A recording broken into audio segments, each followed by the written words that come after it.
Let's bring up Steve to the virtual stage.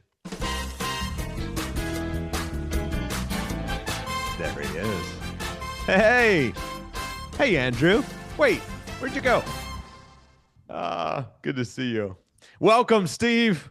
Stephanie, thank you so much for keeping this thing popping on this beautiful Wednesday where we are on the Deal Room Live. Steve, what the heck are you up to, my brother? Welcome, welcome. What part of the country are you in? Idaho. Idaho's on display today. Judith's here. I'm here. Got my I love partner that. here. And how did we first connect? I believe it was a Facebook post or maybe a YouTube advertisement. Very cool. So we connected a few months ago. You started hanging out with us online, and we got to connect. And before I knew it, you was one of those action takers. You're like me. You're the one who gets there early and sits on the front row and takes lots of notes. And then we got to meet in Houston Yep. live in person, and that's exactly what you did. You and your partner Sarah. So you show up to the event and you're dialing. I want to ask you, well, how many months ago did we meet? I met you guys online in November, Very cool. just before Thanksgiving. And was you already experienced in crushing it in real estate, or was you just getting No, started? no experience at all. Had a lot And of interest, but hadn't done anything. yeah, what was that? And this is something for everybody listening. I want them to get to hear this because a lot of times when I do an interview or I do a podcast, I talk to Judy, who's been in the world for many years, or Chris, who came to a meetup 3 years ago and watching his life transform, and getting the privilege to sit down and talk with somebody like you, who we've only been connected for like 4 months. Like I want to have you speak to that. Somebody maybe on YouTube right now, they're going, this is the first time I've seen these guys. Like, what the heck is going on? What resonated and what made us click? Well, I mentioned before that there was some interest in real estate, but I mean, how do you just jump in and do stuff? Yeah. So no guidance. My partner had joined another group, and we'd done like a what do you call it, like a training program with them. And then when we got to actually doing it, there was no support, and we're like, "What do we do now?" That's when I found you, and yeah.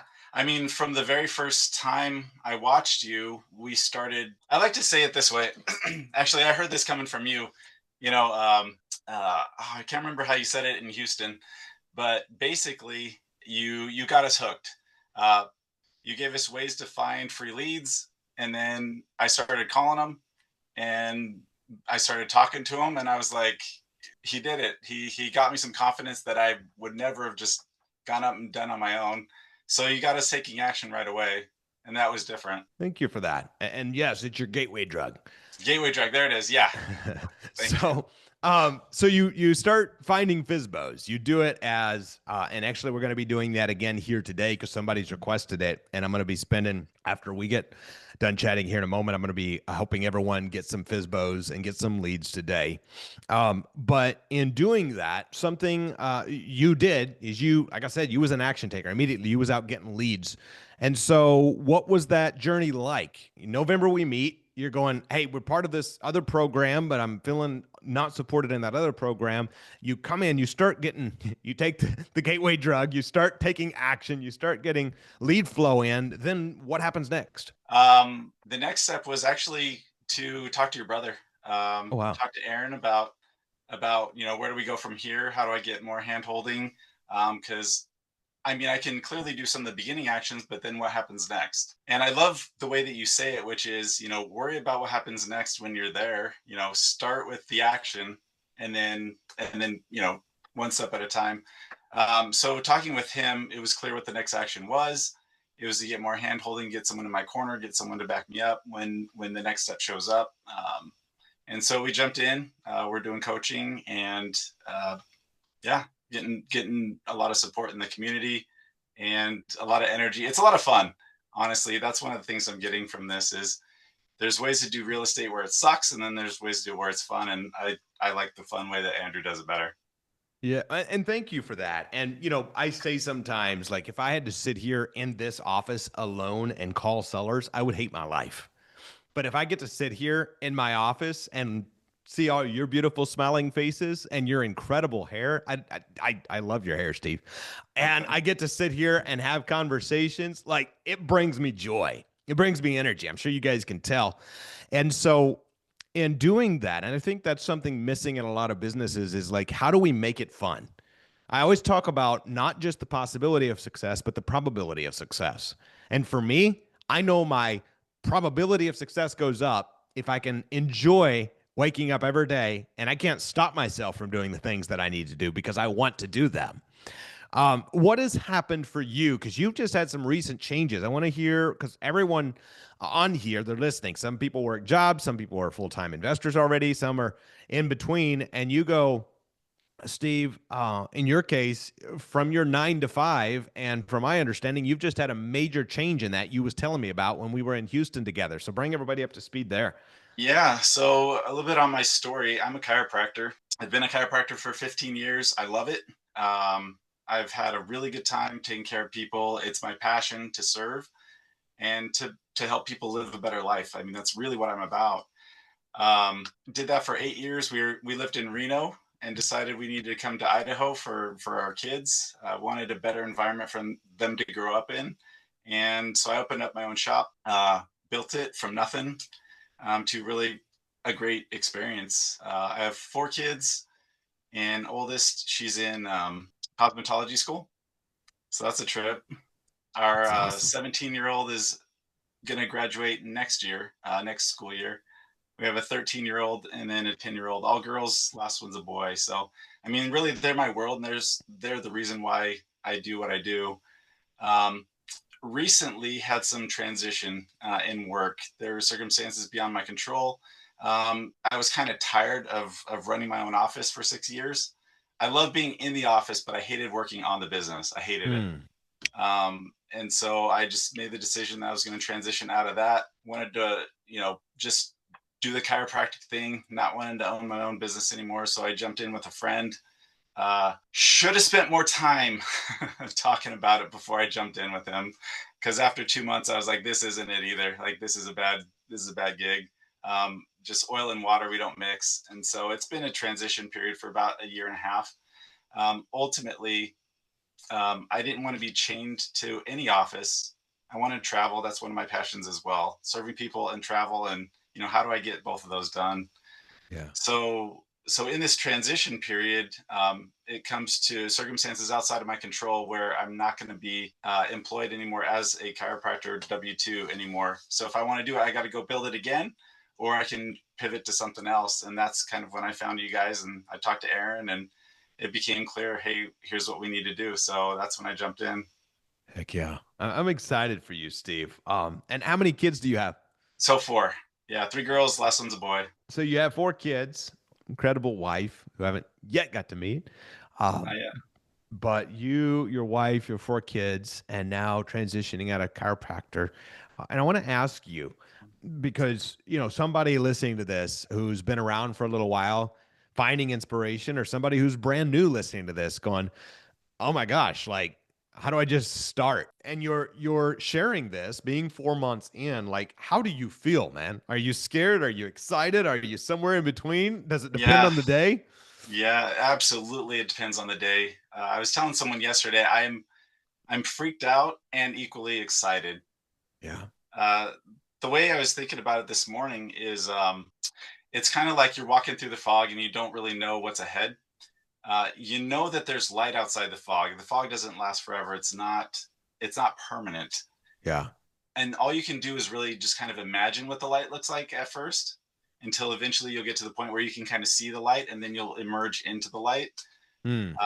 Where I'd say I am right now is in the imaginary phase. In other words, I'm able to imagine what that could look like, even though it's challenging and it's difficult, and it is fun, but it's challenging. It's a struggle. I'm Yeah. not gonna, I'm gonna be honest about that. It's a struggle.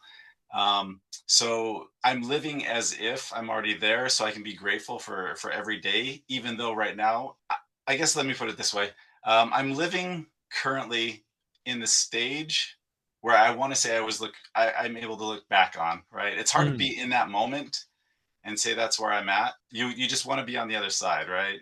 Yeah. What a great perspective. I think that's an important takeaway because often, we have two choices really. And we can romanticize the outcome, but what about where we are? And the fact you can look at it and go, okay, I'm very excited to not necessarily be here, except what am I getting to learn while I'm here? Thank you, God. Right. And I always have felt that attitude from you, and I think that's a vital takeaway for anybody listening because business is hard. Like being a chiropractor, I'm assuming that's also hard, And and there's some so, stuff. but real estate investing is hard. And I share it because it's a lot about our belief. It doesn't have to be hard. It actually, we negotiate deals. You see it every day. It's not hard in that sense, except mentally it's hard. You wake up some morning, you go, I don't want to talk to sellers today. I don't want to file evictions today. I just want every seller to call me and sell me their house, and I want every buyer to call me and pay me. Like, but that's not real life. Crap goes sideways. Contracts fall through. That's what makes business fun. That's what makes every day an opportunity. And I often tell people I quit at least 60 times. And that was probably just in like the first month because this business isn't always the easiest. But as you're stepping into this, Steve, what has surprised you about this business over the last several months, for good or bad? Great question. Surprised of the support when I went and met you guys in person. It was better than I imagined. Mm. So feeling held by Judy and by all the people that I met. You guys are phenomenal at what you do in supporting the people that work with you. Thank you for that. What would you say? And I think that's the biggest thing. Anybody listening to this, and we're getting ready to dive in and get some leads here in just a moment. We're going to call some more sellers.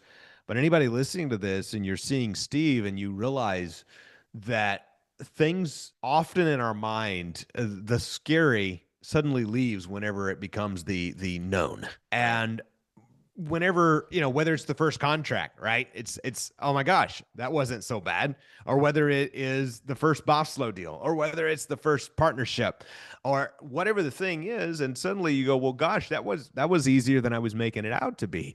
I remember taking my driving test years ago, and I failed the first time. And I remember going back and I was so stressed. I'm like praying over this driving test. I am worried about this driving test. And finally, when I passed, I'm like, whoa, I just like put the car, it's that I was making it so much harder than it was. And that's the majority of our life, if we're honest with ourselves, is we live in the scary. What would you say? This is the biggest takeaway I want everyone to have from you, Steve. What has been the thing that has allowed you to be the type of person to say yes now and then figure out how? Because you've not been someone, I've not ever seen, maybe you have behind the scenes, I've not seen you overthinking. I've just seen you taking action, getting certain results. There's a recorded call from the 19th of February in Ahmed's, I think it's the Creative Closers, where I answered that. I'll do the very brief version. If you want the longer expanded version, go there. I don't have the luxury of being an overthinker on this. Mm. Action is the only thing that's going to get me from where I'm at to where I want, need, desire, deserve, have to be, right? Where I want to get to is where I am going to get to and I have to get to. The only thing that stands between me and there is action.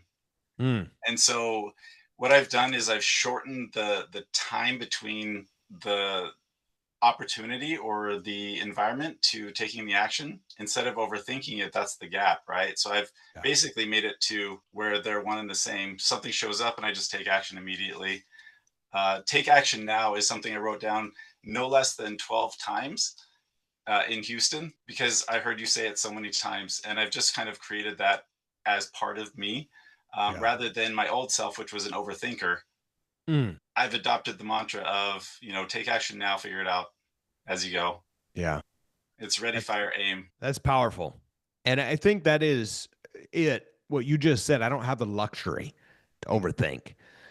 Comfort is the enemy of growth. No good growth has ever happened in our comfort zone. Mhm. Every one of you listen to this. I guarantee you, if you think through life, every quantum leap you've ever had that was meaningful came because you had to get uncomfortable, or because whether it was forcing yourself You know, whether it was going to the gym and hiring a personal trainer, whether it was jumping into real estate and getting somebody to kick you in the butt, or whether it was a forced era, being fired from a job, or getting a partnership that fell apart. Every single quantum leap came from a place of discomfort. And I think that's a powerful takeaway, Steve. What's a word of wisdom for everybody listening to this? And before you answer it, I just want to say thank you for being willing to come on here and share with everyone, you know, where you are and what's happening in your world, because I know you're going to be an inspiration and are an inspiration to the all the people who are on here now and the hundreds more who will be watching the replay. Word of wisdom. I wish I had something great to say right here. What I would say is, wake up in the morning with gratitude in your heart, and then act as if, act as if you're in the position that you're trying to get to. So as you make the calls, ask yourself, what would, future me do? Future me who is successful, future me who has all the answers. What would that person do? And then walk those steps in that way. That's powerful. Act as if. Steve, I am excited. I'm excited what the next 4 months look like, let alone the next year. And I'm giddy for you, for your wife, for your kids. And it's very exciting times, my brother. And we're a text and a call and an email and a nudge away or a Zoom call away, whatever it is you need. And I'm excited for you, man. The best is yet to Appreciate come. appreciate all your support, Andrew. You've Thank been you, great. brother.